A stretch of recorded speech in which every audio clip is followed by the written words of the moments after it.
ಓಂ ಶ್ರೀ ಗುರು ಬಸವಲಿಂಗಾಯ ನಮಃ. ಸರ್ವರಿಗೂ ಶರಣು ಶರಣಾರ್ಥಿ. ಜಾಣನಾದವ ತಾನು ಪ್ರಾಣ ತಾನೊಂದೆಂದು ಪ್ರಾಣಿಕೋಟಿಯನ್ನು ಬಗೆದಡಿ ಮೋಕ್ಷತ ಗೇಣಿಂದ ಕಿರಿದು ಸರ್ವಜ್ಞ. ಇದು ಸರ್ವಜ್ಞನ ಒಂದು ಅಪರೂಪದ ವಚನ. ಸರ್ವಜ್ಞನ ಅನೇಕ ವಚನಗಳು ಪ್ರಸಿದ್ಧಿ ಇದ್ದಾವೆ. ಆದರೆ ಈ ವಚನವನ್ನು ನಾನು ಬೇರೆಯವ್ರ ಬಾಯಲ್ಲಿ ಯಾರ ಬಾಯಿಂದನೂ ಕೇಳಿಲ್ಲ, ಬೇರೆ ಯಾವ ಪುಸ್ತಕದಲ್ಲೂ ಓದಿಲ್ಲ. ಹೀಗೆ ಒಂದು ಸಾರಿ 2012ನೇ ಇಸ್ವಿ ಇರ್ಬೋದು ಅಂತ ಅನ್ಕೊತೀನಿ. ಲೋಹಿ ಬ್ರೈಲ್ ದಿನಾಚರಣೆ ಅಂತ ಬರುತ್ತೆ ಜನವರಿ ತಿಂಗಳು. ಆವಾಗ ಒಂದಿಬ್ಬರಿಗೆ ಸನ್ಮಾನ ಮಾಡೋಣ. ನನ್ನ ಜೊತೆ ಓದಂಥವರು ಸೀನಿಯರ್ಸು. ಅವರು ನನಗೆ ಭಾಷಣ ಕಲೆ ಹೇಳ್ಕೊಟ್ಟಂಥವ್ರು, ಜೀವನದ ಬಗ್ಗೆ, ಆ ಜೀವನ ನಡೆಸೋದ್ರ ಬಗ್ಗೆ, ಅಡುಗೆ ಮಾಡೋದ್ರಿಂದ ಹಿಡ್ಕೊಂಡು ಪ್ರತಿಯೊಂದು ಕಲಿಸಿದವ್ರು ಒಬ್ಬರು ಇದ್ದರು. ಭಾಷಣ ಕಲೆ ಮತ್ತು ಸಾಹಿತ್ಯಕ್ಕೆ ಪ್ರೇರಣೆ ಮಾಡಿದಂಥವ್ರು ಇಬ್ಬರು ಅವ್ರ ಕ್ಲಾಸ್ಮೇಟ್ಸ್. ಅದರಲ್ಲಿ ಒಬ್ಬರಿಗೆ ತೀರ್ಕೊಂಡಿದ್ದಾರೆ, ಇನ್ನೊಬ್ಬರು ಮೈಸೂರಲ್ಲಿ ಪ್ರೊಫೆಸರ್ ಆಗಿದ್ದಾರೆ, ಪೊಲಿಟಿಕಲ್ ಸೈನ್ಸ್ ಪ್ರೊಫೆಸರ್ ಆಗಿದ್ದಾರೆ, ಕೃಷ್ಣ ಅಂತೇಳಿ. ಅವರಿಬ್ಬರಿಗೆ ಸನ್ಮಾನ ಇಟ್ಕೊಂಡಿದ್ವಿ. ಇಬ್ಬರು ಕಣ್ಣಿಲ್ದಿದ್ದವ್ರೆ, ಸ್ವಲ್ಪ ಕಾಣುತ್ತೆ ಅಷ್ಟೇ. ಆವಾಗ ಅವರಿಗೆ ಸನ್ಮಾನ ಪತ್ರನೂ ಮಾಡಿದ್ವಿ, ನೆನಪುಳಿಲಿ ಅಂತ ಹೇಳಿ. ಮೆಮೊರಾಂಡಮ್ ಅಥವಾ ಏನದು ನೆನಕೆ ಪತ್ರನೋ ಅಥವಾ ಸನ್ಮಾನ ಪತ್ರ ಅಂತ ಕರೀರಿ. ಅದಕ್ಕೆ ಯಾವ ವಚನ ಹಾಕಬೇಕು ಅಂತ ಹೇಳಿ ಸುಮ್ಮನೆ ಹೇಳಿದೆ. ನನ್ನ ಜೊತೆ ಯಾರೋ ಓದ್ತಾ ಇದ್ರು ವಚನ ಪುಸ್ತಕನ. ಸುಮ್ಮನೆ ಪೇಜ್ ತೆಗಿಯಪ್ಪ, ಒಂದು ಮಧ್ಯದಲ್ಲಿ ಯಾವುದೋ ತೆಗಿ, ಯಾವ್ದಾದ್ರು ವಚನ ಓದು ಅಂತ ಹೇಳಿದೆ. ಈ ವಚನನೇ ಸಿಕ್ತು ನನಗೆ. ಬಹಳ ಸಂತೋಷ ಆಯಿತು. ಅವರು ಜ್ಞಾನಿಗಳು, PhD ಕೂಡ ಮಾಡಿದಂಥವ್ರು, ಕಣ್ಣಿಲ್ಲದಿದ್ರು MA PhD ಮಾಡಿದಂಥವ್ರು. ಅವ್ರಿಗೆ ಈ ವಚನ ಹಾಕಬೇಕು ಅಂತ ಅನ್ನಿಸ್ತು ನನಗೆ. ಏನದರ ಅರ್ಥ? ಆ ವಚನ ಇನ್ನೂ ಒಂದ್ಸರಿ ಕೇಳಿಸ್ಕೊಳ್ಳಿ. ಜಾಣನಾದವ ತಾನು ಪ್ರಾಣ ತಾನೊಂದೆಂದು ಪ್ರಾಣಿ ಕೋಟಿಯನ್ನು ಬಗೆದಡೆ ಮೋಕ್ಷತ ಗೇಣಿಂದ ಕಿರಿದು ಸರ್ವಜ್ಞ. ಜಾಣನಾದವನು ಯಾರು ಜಾಣ ಅಂತ ಅನ್ನಿಸ್ಕೊಳ್ತಾನಂದ್ರೆ, ಜಾಣನಾದವ ತಾನು ಪ್ರಾಣ ತಾನೊಂದೆಂದು ಅಂದರೆ ನನ್ನಲ್ಲಿ ಹರಿಯುವ ಪ್ರಾಣ, ನಿಮ್ಮಲ್ಲಿ ಹರಿಯುವ ಪ್ರಾಣ, ಎಲ್ಲರಲ್ಲಿಯೂ ಹರಿಯುವ ಪ್ರಾಣ ಅಷ್ಟೇ ಅಲ್ಲ, ಪ್ರಾಣಿ ಕೋಟಿಯನ್ನು ಬಗೆದಡೆ ಅಂದರೆ ಎಲ್ಲ ಪ್ರಾಣಿಗಳು ಸಮಾನ ಅಂತ ಭಾವಿಸ್ಕೊಂಡ್ರೆ ಮೋಕ್ಷತ ಗೇಣಿಂದ ಕಿರಿದು ಸರ್ವಜ್ಞ. ಮೋಕ್ಷ ಅನ್ನುವಂಥದ್ದು ಗೇಣಿಗಿಂತಲೂ ಸಮೀಪ ಬರುತ್ತೆ. ಗೇಣು ಅಂದ್ರೆ ಗೊತ್ತು ನಿಮಗೆ? ಗೇಣಂದ್ರೆ ಇಲ್ಲಿಂದ ಇಲ್ಲಿವರೆಗೆ, ಹೌದಾ? ಅದಕ್ಕೊಂದು ಗೇಣು ಅಂತ. ಅಂದರೆ ಮೋಕ್ಷ ಅನ್ನೋದು ಬಹಳ ದೂರ, ಜನ್ಮ ಜನ್ಮಾಂತರಗಳು ಹೋಗಬೇಕು ಅಂತ, ಸಾಧನೆ ಮಾಡಬೇಕು ಅಂತೆಲ್ಲ ಅಂದ್ಕೊಂಡಿರ್ತಾರೆ. ಅದು ಸಿಗಬೇಕಪ್ಪ ಅಂತಂದರೆ ಏನೂ ಇಲ್ಲ, ಎಲ್ಲರನ್ನೂ ತನ್ನಂತೆ ಭಾವಿಸೋದು, ಎಲ್ಲರಲ್ಲಿಯೂ ತನ್ನನ್ನು, ತನ್ನಲ್ಲಿ ಎಲ್ಲರನ್ನೂ ಗುರುತಿಸೋದು, ಕಾಣೋದು. ಅದೇ ಮೋಕ್ಷಕ್ಕೆ ಅತ್ಯಂತ ಸಮೀಪವಾದ ಮಾರ್ಗ. ವಿಚಾರ ಮಾಡಿ ನೋಡಿದ್ರೆ ಗೊತ್ತಾಗತ್ತೆ ನಿಮಗೆ. ಏನು? ಈಗಾಗಲೇ ಕ್ಲಾಸಲ್ಲೂ ನೀವೆಲ್ಲ ತಿಳ್ಕೊಂಡಿರ್ತೀರ. ನಮ್ಮ ಶರೀರ ನಿರ್ಮಾಣ ಆಗಿರ್ತಕ್ಕಂಥದ್ದು ಪಂಚಭೂತಗಳಿಂದ ಅಂತ ಗೊತ್ತಾಗಿದೆ ನಿಮಗೆ. ಪಂಚಭೂತಗಳು ಮತ್ತು ಆತ್ಮ ಎರಡೂ ಸೇರಿದರೆ, ಅದು 6 ಸೇರಿದರೆ ನಮ್ಮ ದೇಹ ನಿರ್ಮಾಣ ಆಗುತ್ತೆ. ಬರೀ ನಮ್ಮ ದೇಹ ಅಲ್ಲ, ಸಕಲ ಪ್ರಾಣಿಗಳ ದೇಹವು ಹಾಗೇನೆ. ಸಾಮಾನ್ಯ ಇರುವೆಯಿಂದ ಹಿಡ್ಕೊಂಡು ಆನೆವರೆಗೆ ಅಂತ ಹೇಳ್ತಾರೆ. ಇರುವೆ 84 ಲಕ್ಷ ಕೋಟಿ ಅಂತ ಬಳಸಿದರೆ ಇಲ್ಲ. ಆವಾಗ ಇನ್ನು ಸೂಕ್ಷ್ಮದರ್ಶಕ ಯಂತ್ರ ಆಗಲಿ, ದೂರದರ್ಶಕ ಯಂತ್ರ ಆಗಲಿ ಏನೂ ಇರಲಿಲ್ಲ. ಆವಾಗ ವೈರಸ್ಸು ಬ್ಯಾಕ್ಟೀರಿಯಾಗಳ ಕಲ್ಪನೆ ಪ್ರಾಯಶಃ ಇರಲಿಲ್ಲ. ಆದರೆ ಒಂದು ಸ್ವಲ್ಪ ಗೊತ್ತಿತ್ತು, ಹೇಗೆ ಅಂದರೆ ಸ್ವೇದಜ ಅಂತ ಕರೆದಿದ್ದಾರೆ. 84 ಲಕ್ಷ ಜೀವರಾಶಿಗಳನ್ನು ಹೇಳುವಾಗ ವಾಸ್ತವಿಕವಾಗಿ ಅಂಡಜ, ಪಿಂಡಜ, ಉದ್ಬೀಜ, ಸ್ವೇದಜ, ಅದು ಜರಾಯುಜ ಅಂತ ಸೇರಿಸ್ಬಿಡ್ತಾರೆ. ಜರಾಯುಜ ಮತ್ತು ಪಿಂಡಜ ಒಂದೇ, ಗೊತ್ತಾಯ್ತಲ್ಲ. ಇನ್ನು ಅಂಡಜ, ಪಿಂಡಜ, ಉದ್ಬೀಜ, ಸ್ವೇದಜ. ಆದ್ರೆ ಮೊದಲು ಬರಬೇಕಾದ್ದು ಸ್ವೇದಜ. ಸ್ವೇದ ಅಂದ್ರೆ ಗೊತ್ತು ನಿಮಗೆಲ್ಲ. ಸ್ವೇದ ಅಂದ್ರೇನು? ಬೆವರು. ಆ ಬೆವರಿನಿಂದ ಹುಟ್ಟತಕ್ಕಂಥವು ಅಂತ ಗೊತ್ತಿತ್ತು ಅವ್ರಿಗೆ. ಅದಕ್ಕೆ ಈ ಬ್ಯಾಕ್ಟೀರಿಯಾಗಳು, ವೈರಸ್ಗಳ ಕಲ್ಪನೆ ಇಲ್ದಿದ್ದಾಗ ಹೇನಿನ ಜಾತಿಗೆ ಸೇರಿದಂಥವು. ಹೇನು ತಲೆಯಲ್ಲಿ ಹುಟ್ಟುತ್ತಲ್ಲ, ಅದು ಬೆವರಲ್ಲಿ ಹುಟ್ಟುತ್ತೆ, ಕೂರೆ ಹೇನು ಅಂತ ಅಂದ್ಕೊಂಡಿದ್ರು. ಆದರೆ ಇವಾಗ ಗೊತ್ತಾಗ್ತಾ ಇದೆ, ಸೂಕ್ಷ್ಮದರ್ಶಕ ಯಂತ್ರ ಬಂದಮೇಲೆ, ಕೊರೋನಾ ಬಂದಮೇಲೆ, ಮತ್ತು ಬ್ಯಾಕ್ಟೀರಿಯಾಗಳ ಕಲ್ಪನೆ ಮೊದಲೇ ಬಂತು.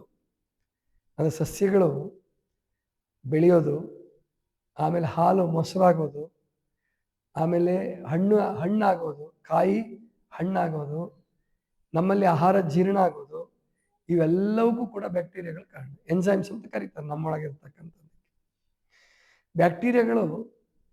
ಬ್ಯಾಕ್ಟೀರಿಯಾಗಳಿಗಿಂತ 1000 ಪಟ್ಟು ಸಣ್ಣವು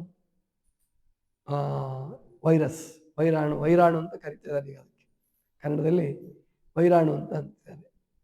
ಅವು ಕೂಡ 21 ಲಕ್ಷ ಇದಾವೆ ಅಂತ ಹೇಳಿದ್ದಾರೆ. 4 ಪ್ರಭೇದಗಳನ್ನು ಮಾಡಿದ್ದಾರೆ. 21, 21, 21 ಅಂದರೆ 84 ಲಕ್ಷ. 24, 80 ಹೀಗೆ ಅದನ್ನು ವಿಭಾಗ ಮಾಡ್ತಾರೆ. ಅದಕ್ಕೆ ನಾವಿಲ್ಲಿ ತಿಳ್ಕೊಳ್ಬೇಕು ಅಂದರೆ, ಈ ಮೊದಲು ಜೀವನ ಪ್ರಾರಂಭ ಆಗೋದು ಆತ್ಮಗಳದ್ದು. ದಿನ ಆತ್ಮ ಹುಡ್ತಿರ್ತವೆ. ಆತ್ಮಗಳು ಯಾಕೆ ಜನಸಂಖ್ಯೆ ಜಾಸ್ತಿ ಆಯಿತು, ಪ್ರಾಣಿಗಳ ಸಂಖ್ಯೆ ಕಡಿಮೆ ಆಯಿತು, ಇದ್ದಷ್ಟೇ ಆತ್ಮಗಳಿರ್ಬೋದು ಅಂತ ಏನೇನೋ ವಾದ ಮಾಡ್ತಿರ್ತಾರೆ. ಆದರೆ ಆತ್ಮ ಅನ್ನೋದು ಕೇವಲ ನಮ್ಮ ಶರೀರಕ್ಕೆ ಸಂಬಂಧಪಟ್ಟಿದ್ದಲ್ಲ, ಮಾನವನಿಗೆ ಅಷ್ಟೇ ಸಂಬಂಧಪಟ್ಟಿದ್ದಲ್ಲ. ವೈರಸ್ಸಲ್ಲೂ ಆತ್ಮ ಇರುತ್ತೆ. ವೈರಸ್ಸುಗಳು ಅದೆಷ್ಟು ಅಸಂಖ್ಯಾತ ಇದೆ ವೈರಸ್ಗಳು, ಬ್ಯಾಕ್ಟೀರಿಯಾಗಳು. ಈಗ ನಿಮ್ಮ ಈ ಬೀಜಗಳಿದಾವಲ್ಲ, ಜೋಳದ ಬೀಜ ಇರ್ಬೋದು, ಜೋಳದ ಕಾಳು ಅಥವಾ ತೊಗರಿ ಕಾಳು, ಅಲಸಂದೆ ಕಾಳು, ಗೋವಿನ ಜೋಳದ ಬೀಜ, ಅವಕ್ಕೆಲ್ಲ ಆಕಾರ ಬಂದಿದೆಯಲ್ಲ, ಅವ್ದು ಮಾಡಿದ್ಯಾವು ಅಂದರೆ ಬ್ಯಾಕ್ಟೀರಿಯಾಗಳು, ಸೂಕ್ಷ್ಮಾಣುಜೀವಿಗಳು ಅಂತ ಕರೀತಾರೆ. 1 ಗ್ರಾಮ್ ಸಗಣಿಯಲ್ಲಿ 3 ಕೋಟಿ ಸೂಕ್ಷ್ಮಾಣುಜೀವಿಗಳಿರ್ತವೆ ಅಂತ ಸುಭಾಷ್ ಪಾಳೇಕರ್ ಕಂಡುಹಿಡಿದಿದ್ದಾರೆ. 1 ಗ್ರಾಮ್ ಸಗಣಿ. ಅದಕ್ಕೆ ಸಗಣಿ ಇಲ್ಲದ ಕೃಷಿಯನ್ನು ಮಾಡಕ್ಕೆ ಹೋಗಿ ಮನುಷ್ಯ ಇಷ್ಟು ಹಾಳಾಗ್ತಿರೋದು ಎಲ್ಲ ವಿಷಯದಲ್ಲೂ. ಯಾವಾಗ ಸಾವಯವ ಕೃಷಿ ಬರುತ್ತೆ, ನೈಸರ್ಗಿಕ ಕೃಷಿ ಬರುತ್ತೆ, ಅವತ್ತು ಮನುಷ್ಯ ಉದ್ಧಾರ ಆಗ್ತಾನೆ, ಧರ್ಮಜೀವಿ ಆಗ್ಬಿಡ್ತಾನೆ. ಅವನು ಜೀವಾಮೃತ, ಬೀಜಾಮೃತ ಇದೆಲ್ಲ ಮಾಡೋದು ಕಲ್ತ್ರೆ ಅವನು ಧರ್ಮಜೀವಿ ಆಗ್ಬಿಡ್ತಾನೆ. ಅವನ ಗುಣಗಳು ಸುಧಾರಣೆ ಆಗ್ತಾ ಹೋಗ್ತವೆ. ಅದರಲ್ಲಿ ಎಲ್ಲೋ ಒಬ್ರು ರಾಜಕೀಯದಲ್ಲಿರೋರು, ರಾಜರ ಜೊತೆ ಇರೋರು ಕೆಟ್ಟವ್ರು ಇರ್ಬೋದು, ಅದರಲ್ಲೂ ಒಬ್ಬ ಯಾರೋ ಕಳ್ಳ ಹುಟ್ಟಬೋದು, ಆ ಮಾತು ಬೇರೆ. ಆದರೆ ರೈತರು, ಕೂಲಿಕಾರರು, ಕಾರ್ಮಿಕರು, ಕೃಷಿ ಬಂತಪ್ಪ ಅಂದರೆ, ನೈಸರ್ಗಿಕ ಕೃಷಿ, ಸಾವಯವ ಕೃಷಿ ಬಂತಂದರೆ ಧರ್ಮ ತನ್ನಿಂತಾನೇ ಬಂದ್ಬಿಡುತ್ತೆ. ಆರೋಗ್ಯದಲ್ಲಿ ಕೂಡ ನೀವು ಔಷಧಿ ಮಾತ್ರೆ ತಗೊಳ್ಳಲ್ಲ ಅಂತ ಸಂಕಲ್ಪ ಮಾಡಿ. ಔಷಧಿ ಮಾತ್ರೆ ತಗೊಳ್ಳಲ್ಲ ಅಂತ ಸಂಕಲ್ಪ ಮಾಡಿದರೆ ನೀವು ಧರ್ಮಜೀವಿಗಳಾಗ್ಬಿಡ್ಬೋದು. ಆವಾಗ ಜ್ವರ ಬಂದಾಗಲೆಲ್ಲ ಉಪವಾಸ ಮಾಡಲೇಬೇಕು, ಹೊಟ್ಟೆ ಕೆಟ್ಟಾಗಲೆಲ್ಲ ಉಪವಾಸ ಮಾಡಲೇಬೇಕು. ಪ್ರತಿ ಸಾರಿ ಉಪವಾಸ ಮಾಡಿದಾಗಲೂ ನೀವೇನೋ ಒಂದು ಪಾಠ ಕಲಿತೀರ. ಪ್ರತಿ ಸಾರಿ ಉಪವಾಸ ಮಾಡಿದಾಗಲೂ ಒಂದು ಪಾಠ ಕಲಿತೀರ. ಅಂದರೆ ವೈರಾಣುಗಳಿಂದ ಪ್ರಾರಂಭ ಆಯಿತು. ಬ್ಯಾಕ್ಟೀರಿಯಾಗಳು ಇಲ್ಲದೆ ಹೋದರೆ ಭೂಮಿ ಮೇಲೆ ಮನುಷ್ಯ ಅವತ್ತೇ ಸಾಯ್ತಾನೆ. ಆಹಾರ ತಯಾರು ಮಾಡಿಕೊಡೋದು ಬ್ಯಾಕ್ಟೀರಿಯಾಗಳೇ, ಬೆಳೆ ಬೆಳೆಸೋದು ಬ್ಯಾಕ್ಟೀರಿಯಾಗಳು. ಅದಕ್ಕೆ ಗೊಬ್ಬರ ಹಾಕೋದು ಏನಕ್ಕಪ್ಪ ಅಂತಂದರೆ, ಆ ಭೂಮಿಯಲ್ಲಿರೋ ಬ್ಯಾಕ್ಟೀರಿಯಾಗಳು ಈ ಗೊಬ್ಬರ ಅದನ್ನು ಬಳಸ್ಕೊಂಡು ಆ ಸಸ್ಯವನ್ನು ಬೆಳೆಸುತ್ತೆ. ಅದಕ್ಕೆ ಸಾವಯವದಲ್ಲಿ, ನೈಸರ್ಗಿಕದಲ್ಲಿ ಬೆಳೆದಿದ್ದು ಕಂಪು ಜಾಸ್ತಿ ಇರ್ತದೆ, ರುಚಿ ಜಾಸ್ತಿ ಇರುತ್ತೆ, ಶಕ್ತಿನೂ ಜಾಸ್ತಿ ಇರುತ್ತೆ.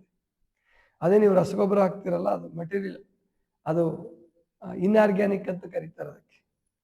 ಅವು ಖನಿಜಗಳಿಂದ ಆಗಿರ್ತಕ್ಕಂಥದ್ದು, ಬೇರೆ ಬೇರೆಗಳಿಂದ ಆಗಿರ್ತಕ್ಕಂಥದ್ದು.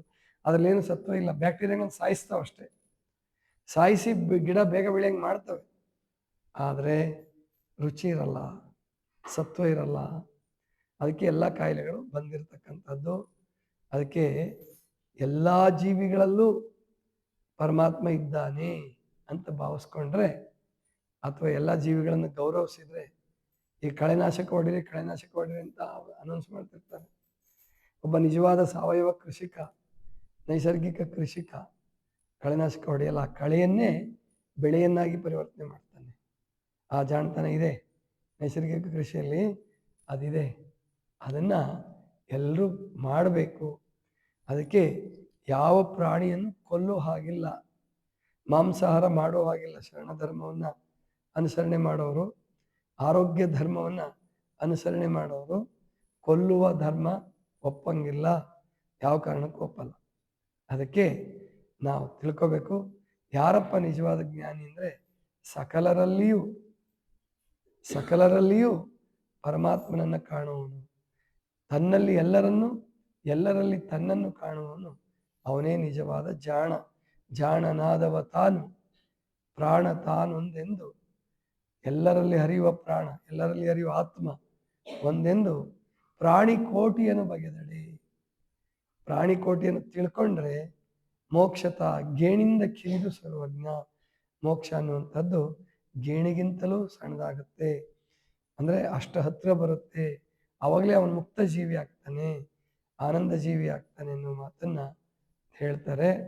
ಆವಾಗ ನೀವು ಯಾರು ಶಾಣ್ಯರಿದ್ದರೆ, ಹೌದು ನೀವು ಮತ್ತೆ ಬೈತಿರಲ್ಲ, ನೀವು ಗೊತ್ತಾಯ್ತಲ್ಲ, ಬೈಯೋದು ಯಾಕೆ ಅಂತಂದರೆ ತಿದ್ದುವ ದೃಷ್ಟಿಯಿಂದ.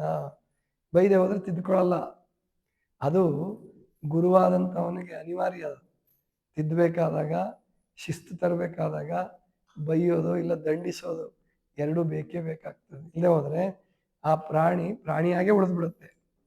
ಗೊತ್ತಾಯ್ತಲ್ಲ ನಿಮಗೆ, ನಾನು ಹೇಳಿದ್ದೀನಿ, ಪ್ರಾರ್ಥನೆ ಸಮಯಕ್ಕೆ ಅನುಕೂಲ ಮಾಡಿಕೊಳ್ಳೇಬೇಕು. ನೀವು ಕೆಲಸ ಮಾಡೋರು ಆಮೇಲೆ ಮಾಡಿ, ಮುಂಚೆ ಮಾಡಿ ಮುಗಿಸಿ, ಪರವಾಗಿಲ್ಲ. 24 ತಾಸು ಕೊಟ್ಟಿದ್ದಾನೆ, ವಿಭಾಗ ಮಾಡ್ಕೊಳ್ಳಿ ನೋಡೋಣ. 7 ತಾಸಿಗೆ ನಿದ್ರೆ 8 ತಾಸೇ ಇಟ್ಕೊಳ್ಳಿ, 7 ತಾಸು ಸಾಕು ನಿದ್ರೆ. ಬೇಗ ಮಲ್ಕೊಳ್ಳೋದು ಅಭ್ಯಾಸ ಮಾಡಿ, ಬೇಗ ಎದ್ದೇಳ್ಬೋದು. ಆಮೇಲೆ 8 ತಾಸು ಕಾಯಕ ಮಾಡಿ, ಅಥವಾ ಇಲ್ಲೇ ಇರೋದ್ರಿಂದ, ನೀವು ವಾಸ ಇರೋದ್ರಿಂದ 8 ತಾಸು 9 ತಾಸು 10 ತಾಸು ಕೆಲಸ ಮಾಡ್ಬೋದು ಆರಾಮಾಗಿ. ನೀವು ವಿಭಾಗ ಮಾಡ್ಕೊಂಡು ಕೆಲಸ ಮಾಡ್ತಾ ಇದ್ದೀರಾ, ನೀವು ಪ್ರತಿಯೊಬ್ಬರು ಇಲ್ಲಿ ಕೆಲಸ ಮಾಡ್ತಕ್ಕಂಥವರು ಲೆಕ್ಕ ಹಾಕ್ಕೊಳ್ಳಿ. ನಾವು 8 ತಾಸಿಂದ 10 ತಾಸು ಆಶ್ರಮಕ್ಕೆ ಸೇವೆ ಮಾಡ್ತಾ ಇದ್ದೀವ, ಇನ್ನು 14 ತಾಸು ನಿಮ್ಗೆ ಇಟ್ಕೊಳ್ಳಿ, ನಿದ್ದೆಗೆ ನಿಮ್ಮ ಊಟಕ್ಕೆ ಎಲ್ಲ ಇಟ್ಕೊಳ್ಳಿ. 10 ತಾಸು 12 ತಾಸು ಆರಾಮಾಗಿ ಕೆಲಸ ಕೊಡ್ಬೋದು. ಆವಾಗ ಇಲ್ಲಿ ಕಸ ಹೊಡೆಯೋದ್ರಿಂದ ಇರಲಿ, ನೀರು ಒರೆಸೋದಿರಲಿ, ಯಾವುದೇ ಇರಲಿ, ಅಲ್ಲಿ ಪ್ರತಿಯೊಬ್ಬರು ಚೆನ್ನಾಗಿ ಕೆಲಸ ಮಾಡ್ಬೋದು. ಆವಾಗ ಇರೋ ಸ್ಟಾಫೇ ಸಾಕಾಗ್ತಾರೆ, ಪ್ರಾರ್ಥನೆಗೂ ಬರ್ಬೋದು, ಎಲ್ಲದಕ್ಕೂ ಬರ್ಬೋದು. ಆ ಸಮಯ ಹಂಚ್ಕೊಳ್ಳೋದನ್ನು ಕಲ್ತ್ಕೊಳ್ಳಿ. ನಿಮಗೆ ನೀವೇ ನಾಯಕರಾಗೋದಂದ್ರೆ ಇದು. ನಿಮಗೆ ನೀವೇ ನಾಯಕರಾಗೋದಂದರೆ ಸಮಯ ವಿಭಾಗ ಮಾಡ್ಕೊಳ್ಳಿ. ಆಮೇಲೆ ನಾನು ಕೆಲಸ ಸಲ್ಲಿಸ್ತಾ ಇದ್ದೇನೆ, ಮುಟ್ತಾ ಇದೆಯಲ್ಲ, ಬೇಗ ಆಗ್ತಿದೆಯಾ, ಇದು ಶಿಸ್ತಿನಿಂದ ಆಗ್ತಾ ಇದೆಯಾ, ಕ್ರಮಬದ್ಧವಾಗಿ ಆಗ್ತಿದೆಯಾ, ಅದನ್ನು ಎಲ್ಲರೂ ಅರ್ಥ ಮಾಡ್ಕೋಬೇಕು, ಎಲ್ಲರೂ ವಿಶ್ಲೇಷಣೆ ಮಾಡ್ಕೋಬೇಕು. ಅಂದಾಗ ನಿಮಗೆ ವಿಶ್ರಾಂತಿಗೂ ಸಮಯ ಸಿಗುತ್ತೆ, ಕೆಲಸನೂ ಚೆನ್ನಾಗಾಗತ್ತೆ, ಪ್ರಾರ್ಥನೆಗೂ ಬರಬಹುದು. ಆವಾಗ ಬಯಸ್ಕೊಳ್ಳೋ ಪ್ರಸಂಗನೇ ಬರಲ್ವಲ್ಲ. ಹಾಗೆ ಪ್ರಯತ್ನ ಮಾಡಿ. ಇದಿಷ್ಟು ಇವತ್ತಿನ ಚಿಂತನ. ಸರ್ವರಿಗೂ ಶರಣ.